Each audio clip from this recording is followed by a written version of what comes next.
everybody, I hope that you are well.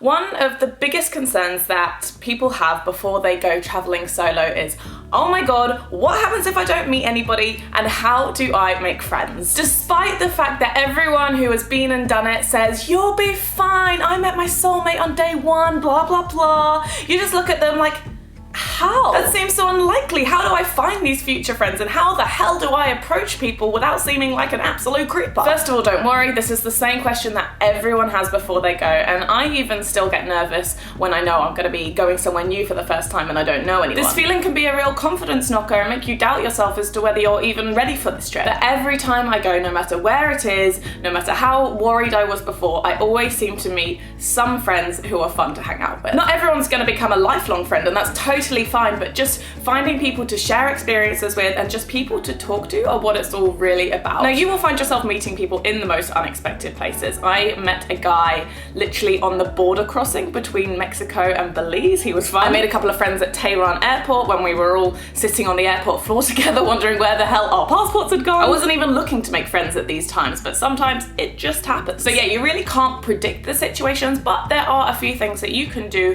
while you're on the travels that will increase the chance of you finding friends and just like-minded people to hang out with.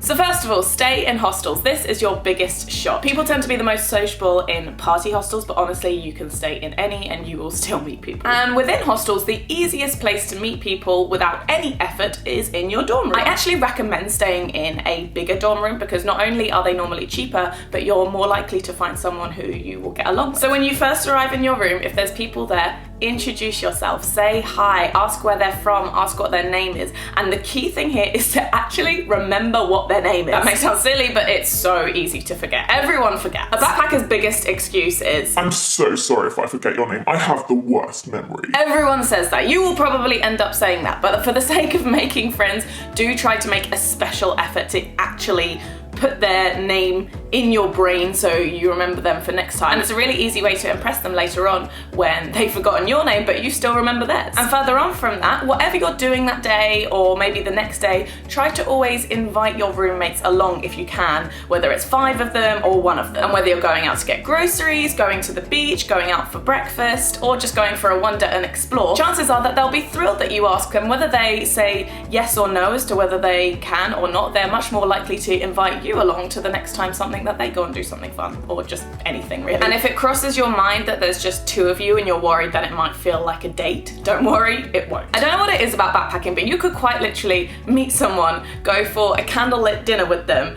and it's just completely normal and doesn't feel weird at all. Unless sparks start flying between you and you feel this amazing chemistry, then you can do what you want. But just so you know that nothing is ever expected, no matter what situation that you're in. The other way to meet people in hostels is the common room. So usually if it's a half-decent hostel, they will have a communal area, perhaps with TVs, sofas, internet, and whatever other amenities, and I highly recommend that you hang out there when you're just hanging around at the hostel as opposed to just lying on your bed all day. Not only because lying on your bed all day is bad for your sleep habits, but also it's just a change of scenery and allows you to meet more people. But I wouldn't say it's necessary to introduce yourself as you walk into the common room like you would your dorm room. That would be weird. But if you have been in there for a while and maybe you notice someone else has who's by themselves, go up to them and invite them to lunch or ask them what they're doing the next day. And if it's a communal area where people are chilling out and drinking, it's socially acceptable to ask if you can join them. Woohoo! Now, this is one of the scarier things to do, especially if you're not a naturally super confident person. I would definitely assess the situation first, like if it looked like a group of lads on tour or on holiday, or a group of people who definitely know each other from home. I may not approach those kind of groups, but usually any others are okay. And definitely have your own drink with you if you can, and a bit more. Not that I want to encourage drinking, but I'm just being real with you. From my experiences in the backpacker world, if you're holding a 6-pack of beers or cider or a box of goon, you are instantly more approachable. And also when you are approaching a group, although the likelihood of you being accepted is very, very high,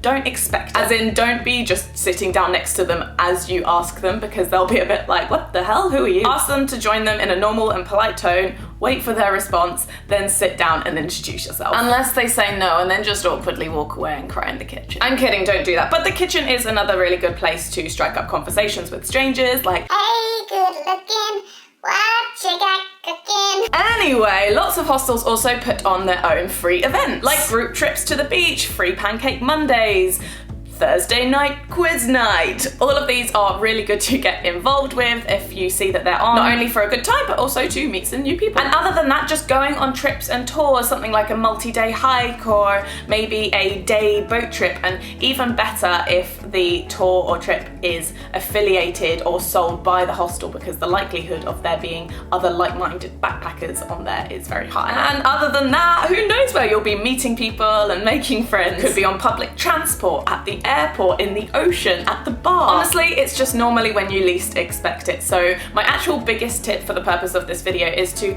not stress about making friends and meeting people, because it will happen and you don't need to force it. Do not get stressed if you have not made friends in your first 48 hours. Normally your starting location is actually a big city and it's harder to make friends there anyway. Just travel with the intent of exploring new places, learning new skills, working on your independence. Be confident and the friends will come to you. If you're really not feeling a particular location and the people are just shitty, then move on. The beauty of backpacking solo is to be flexible and do whatever you want, whenever you want. No one is stopping you from doing anything, and don't forget to remind yourself of that. This is your time to be free and independent and do things you've never done before, and no one from home is going to be judging you. I hope you've enjoyed this video and it has given you some positive motivation for solo travel. I'll be making other videos in this solo travel motivation series, so if there is any other particular topic that you would like me to cover, do let me know in the comments and I will see you in the next video.